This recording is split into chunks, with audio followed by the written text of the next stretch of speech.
Welcome to Astral Radiance format, ladies and gentlemen. It's me. I'm Rahul, your host, your ride, whatever. I don't know. That was poor. But anyway, Astral Radiance is finally upon us. I know I'm a little bit late. I've finally taken some time after getting back from Vancouver to hit the ground running, get an idea of the decks, and we're going to today talk about the most hyped deck, or the deck that Nolan Freda used to, shock the world, realistically, at the Full Grip Games 5K, which is Regigigas. Now, before we talk about it, I'm really bad at always shouting out my sponsors and my plugs. So if you are someone who needs to buy cards from TCG Player, I have a TCG Player affiliate link down in the description. So you guys should check that out. It'll help me out. It won't give you any discounts or anything, but it'll help me and the channel out, and everything that I make from that will go directly back into the channel. So I really appreciate that. So let's jump into Regigigas.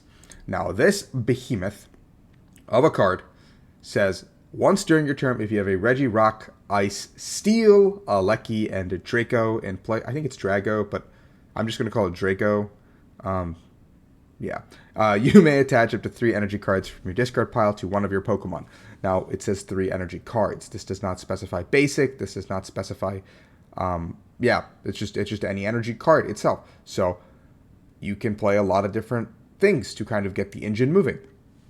Its attack is for 5 colorless Gigaton Break, 150 plus 150 if your opponent's active is a VMAX.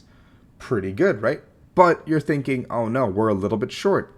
Well, as we go through the deck, I'll kind of explain all the attackers and what they do and what their purpose is in the deck, and that way you can kind of understand why the deck is so versatile and why it's so strong if you set up.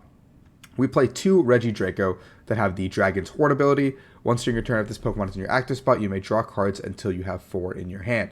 A really cool ability, and probably one of the few things that keeps the deck going, especially when we're running low on hand size, and just need to keep finding one more piece, or just keep our turn going. And then it has the Giant's Fang attack for Fire, Grass, and Colorless for 160. And then we play one of the other Regidrago, which does Hammer or Dragon Energy for 240 for 2 grass and a colorless, or water, fire. Wow, how did I get there? For 240. And a 240 is a pretty good number because it one-shots Baby V Pokemon, which is why I have it in here.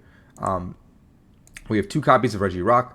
Regirock has Regigate as an attack, but then we have the Giga Impact attack, which one-shots Arceus's for 2 fighting and a colorless. Very good, 140.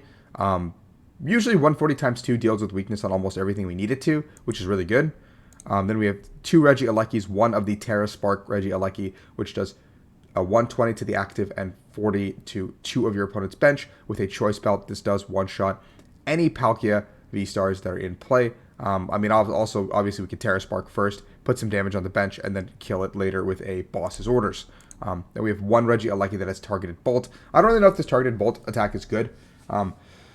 I feel like if people play a lot of Manaphy, then we could just play 2 of the other Aleki, but Targeted Bolt seems pretty strong to me in the early stages of the format, where we can just start sniping stuff and people don't really expect it, so we can gut setups, we can start setting up damage where we need to, but another really cool attack. Registeel is unfortunately really, really weak, actually. He has Heavy Slam, 220 minus 50 for each colorless in your opponent's active retreat cost, which almost everything has 1 or 2, so you already go down 170 or 120, and so even the things we're trying to hit for weakness have usually 2 retreat costs, so we're not hitting for too much damage.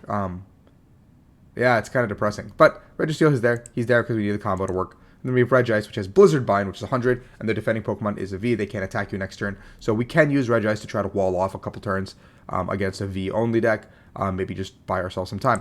Now, with the combo, you have to have all 6 of these guys in play to kind of use the Gigas' ability, so you kind of need all 6 in play. The obvious cards that kind of hurt us are Avery, Collapse Stadium, heavy bossing one of the targets, and then just making sure we can't get recovery. But here's why we have recovery. We have 3 Ordinary Rod. We can shuffle up to 2 Pokemon from our discard pile into our deck, which, you might be thinking 3 Ordinary Rods really excessive. No, it's absolutely needed. You kind of need to get these guys back, so it's very, very important. We have 4 Quick Ball and 1 Hisuian Heavy Ball, especially because we play 2 copies of each, except for the Draco, we play 3. We are kind of hoping that 2 are never prized, but if 2 are prized, we need the Heavy Ball to kind of play the game, because we are playing a deck where if 2 are prized, like both Ice are prized, for example, we can't play the game. We literally just don't get to play the game. So we need a way to play the game. We have 4 Scoop Up Nets because every single thing in this deck is a chonker. Every single, except for this guy, I guess. But every single thing in this deck is an absolute chonker that has at least 2 to 3 retreat cost. So we need to be able to net and move our pieces. Balloon is not like really that great. We just want to be able to move our guys.